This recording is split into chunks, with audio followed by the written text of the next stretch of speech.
distances in miles and cheapest airline fares in dollars to certain destinations for passengers flying out of Baltimore, Maryland as of January 8th, 1995. Wish prices were still that cheap.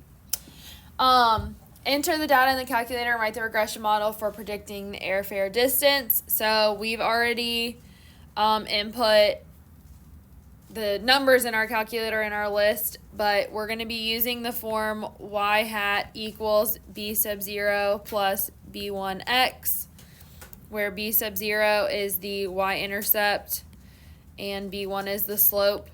And it doesn't necessarily have to be written in this order. You could write the b1x and then plus b0 like that. It's not going to change anything.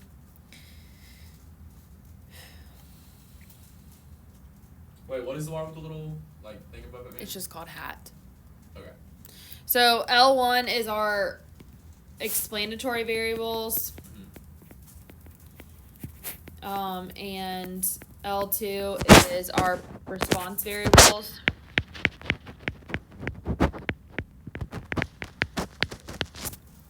So the response variable is our y value, and then x is the distance.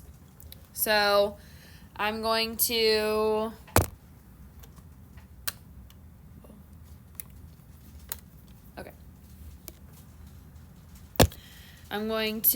turn my calculator back on because it turned itself off. Not a second. Stat, calc, linreg. So I always use this one right here, the first linreg. There is another linreg down here. Nothing is different. It's just the order that they give you everything. I'm going to show you that. Hold on. I'm going to show you that they're the same, and then I'll walk you through actually doing it.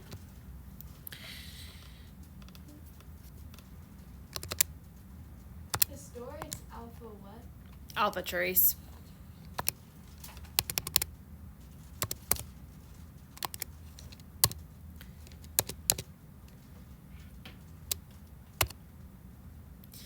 So notice here, in the first one, I have 83.26, blah, blah, blah, blah, blah, plus 0.177 or 1737. Notice that these numbers are exactly the same.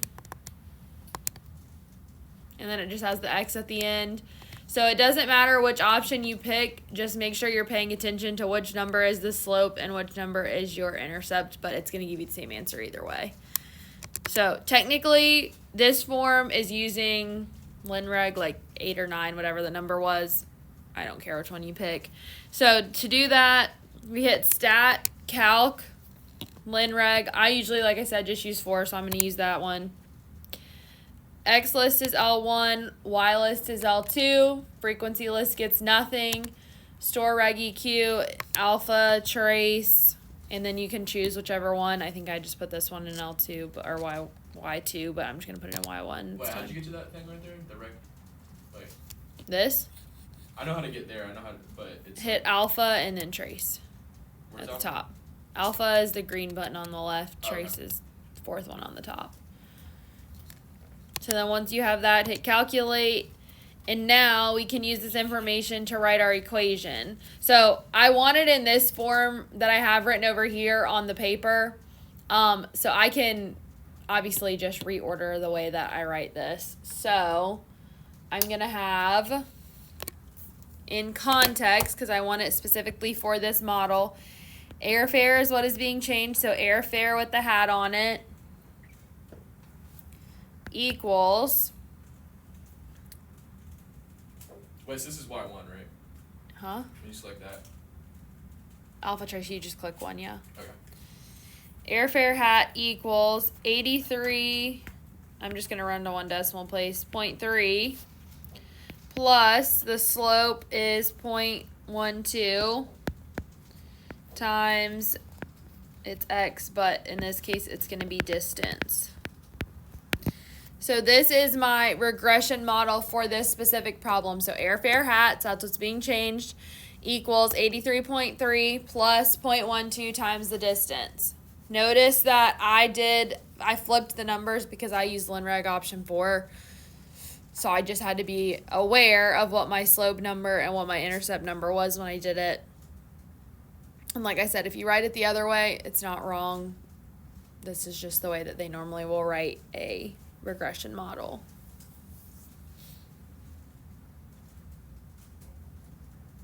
So slope is always like what the A value is? Yes, but I think if you use the other linreg option, it's a plus bx is the way that they write it. So you just have to be aware. But they always, at the top, when you do linreg, they tell you y equals ax plus b. Okay. So they'll tell you what it is, and then they tell you the numbers. So then you just have to plug them in. And does it matter if, like, I don't know, on Josh's calculator it doesn't show me the r and the r squared? Like, does that not matter for this? No, that just means his stat diagnostics are off for some reason. You don't need it for at least what we're doing right now. So now, next problem. It's probably because it reset itself the other day. I forgot My about graphs That's nice. happen in color order. That's reset. What airfare does the least squares regression line predict for a destination which is 900 miles away? So all we do with one like this is we take 900 and we plug that in for the distance, and we see what we would expect like the cost to be, essentially. So airfare hat equals 83.3 plus 0.12 times the distance of 900.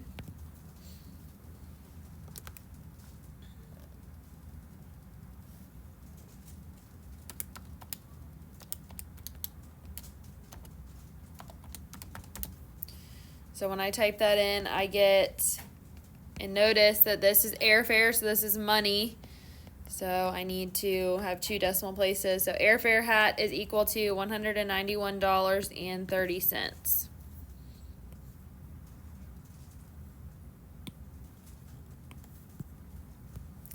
Now, 900 miles, if we look at all the distances given, I have 370, I have all the way up to, 1,502.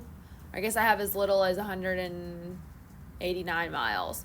So 900 miles is in my data set. Now, it's not written in my data set, but 900 is in my range from my lowest to my highest, right? Let me see that.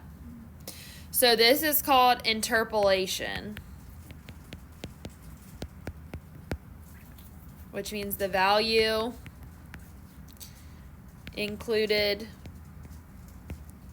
in the data set.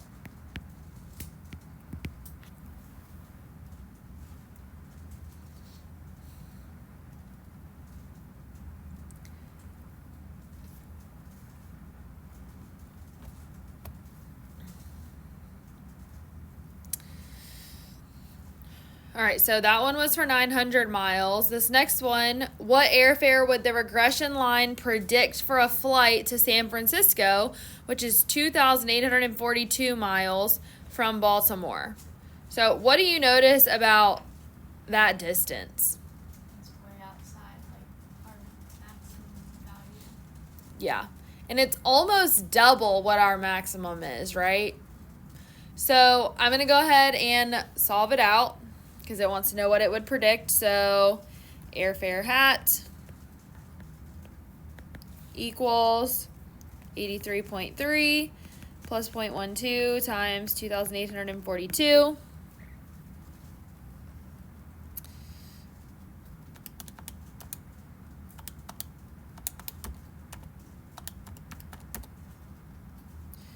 So that is, I'm going to write it up here, $424.34.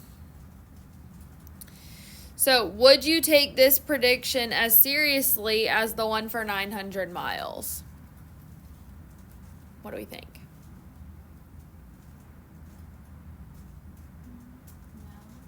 No, No, why?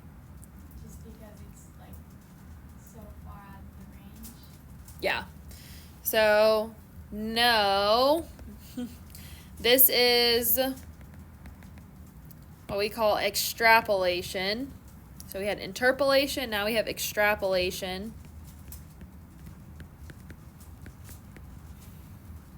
which means the value is outside the data set.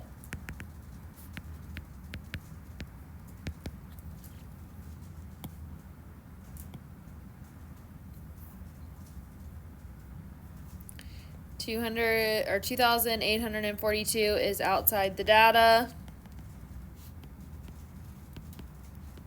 Or outside data set, so be cautious.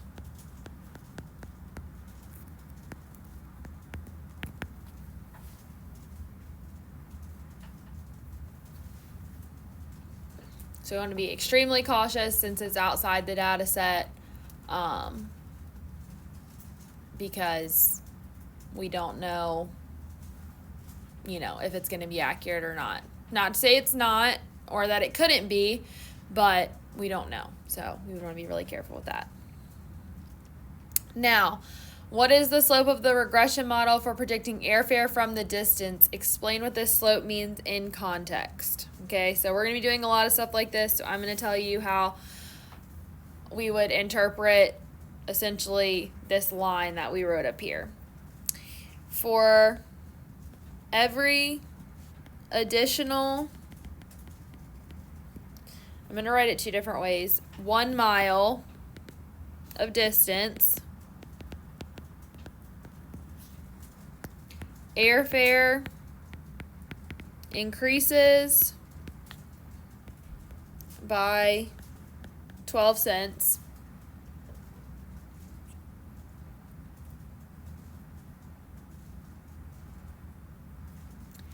Now, that's for 1 mile increasing by 12 cents, like, okay, big deal. If instead I wanted to write it as for every additional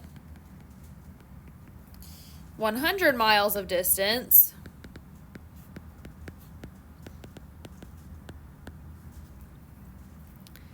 the airfare increases by $12. Because that's a little more realistic. Like, we're not just increasing by 1 mile usually for how far we're going. It's usually going to be, a more drastic amount. But either interpretation of this would be fine. And you don't have to write both. You just need one or the other. But I just wanted us to have that for reference.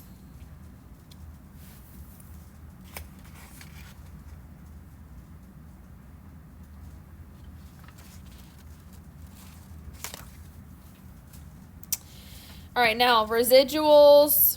A residual is equal to y minus y hat, or actual minus predicted. So up here, I have predicted from my line what I think the cost for a flight that's 900 miles away is going to be. Or for a flight that's 2,842 miles. I've predicted that.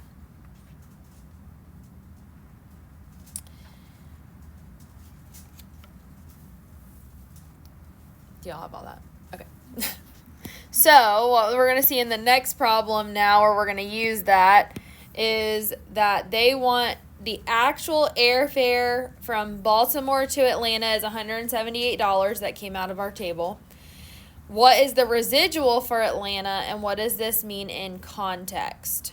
Okay, so to find that, I'm going to plug in my predicted. So airfare hat equals 83.3 plus 0.12 times the distance from Baltimore to Atlanta is 576 miles. Again, all that's from the chart. And that comes out to be $152.42.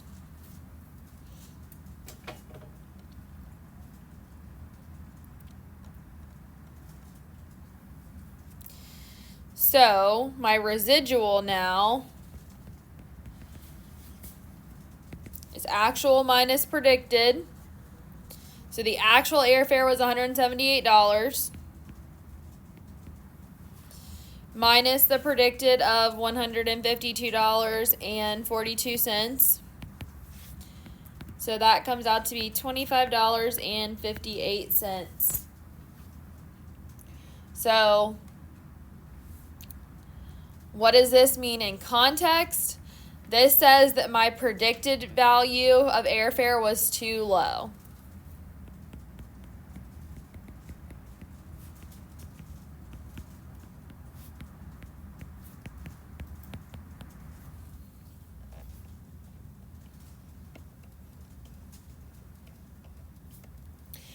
Now, obviously there's pros and cons to each, if the predicted is too high or too low, but they were predicting it was going to be $152.42 and it actually came out to $178. So if it's a positive value here, that means your predicted was too low. If it's negative, your predicted was too high. So when it asks you for what it means in context, all we're really looking for is a statement that's like this. Now, we can go the other way. The residual for Chicago is negative 61.1. What is, or I guess it's in dollars, what is the actual airfare for Chicago, and what does that mean for the residual to be negative? So, predicted, let me see, Chicago was 612. Now, they've technically given you what it actually came out to be, but we're going to work this one backwards as if they didn't, and the number may or may not be exactly the same. It might be a little off. So, airfare hat equals 83.3 plus 0.12 times, it's 612 miles. And this comes out to be $156.74.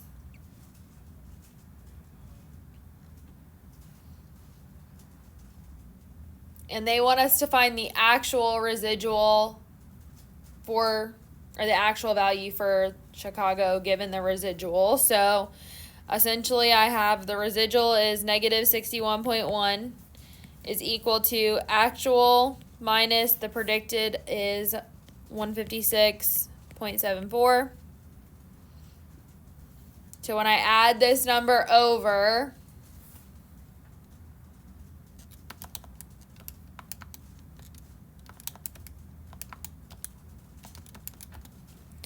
I will get that the actual value is equal to $95.64.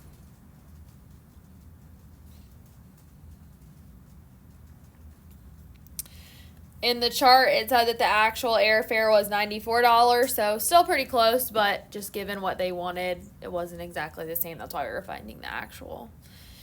What does it mean for the residual to be negative? That means that the actual cost was less than the predicted. In this case, it was significantly less. Like, that's what I want. Like, I would rather you predict high than predict low. Like, for me personally, especially if it's dealing with money. Because, I would rather plan, when I'm saving. If I'm saving to go on a trip, I'd rather plan for extra. And then if I have a bunch extra that I can, put back in my pocket, I can spend it on a souvenir. You know what I mean? Like, so that's why I said there's pros and cons to both. Obviously, if you can break even, that's great, but let's be real, that doesn't happen very often, yeah. So I would prefer that they predict a little high than low, because I don't like being blindsided and being like, oh, I thought I was going to owe $200, now I owe $300. Like, that's not cool. So,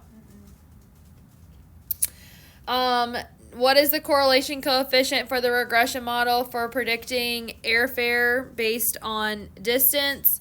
So with this one, we need to go back to our stat calc, Lin Reg, because I don't need to store it this time because I already have it stored. I just need the R value. So the R value here is 0.79. So all we do is say R is equal to 0.79, and that is our correlation coefficient for that.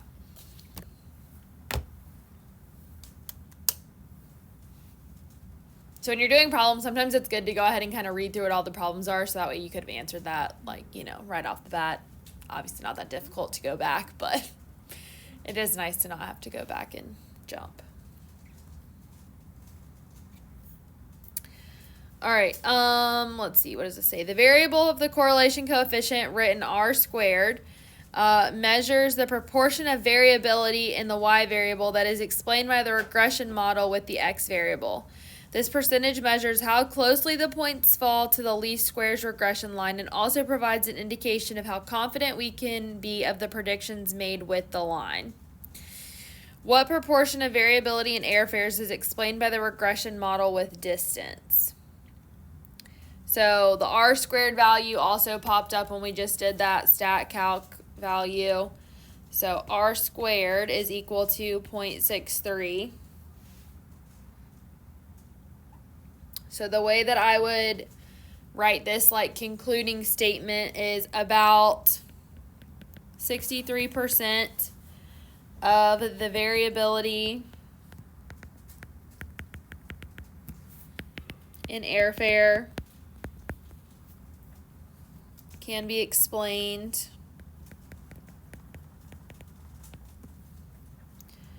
by the regression model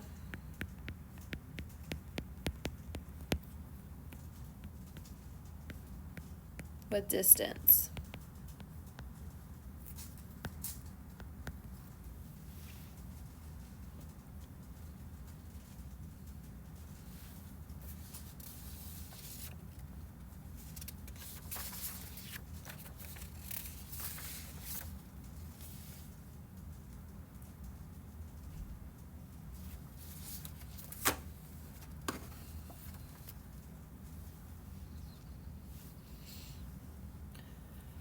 All right, the last thing is a residual plot. So I'm going to draw a picture of one here. And remember, when we have these, we want to see nothing of interest. So this is y minus y hat is our residual plot. So residual plot just going to kind of be all over the place. I mean, this is just one option, obviously, of what it can look like.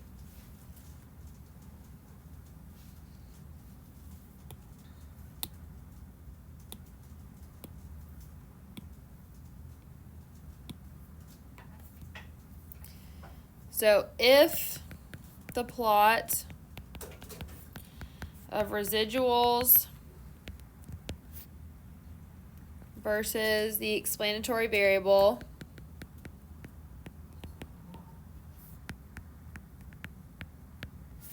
shows no pattern,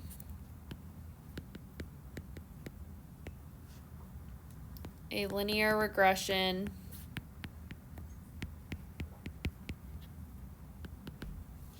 is appropriate.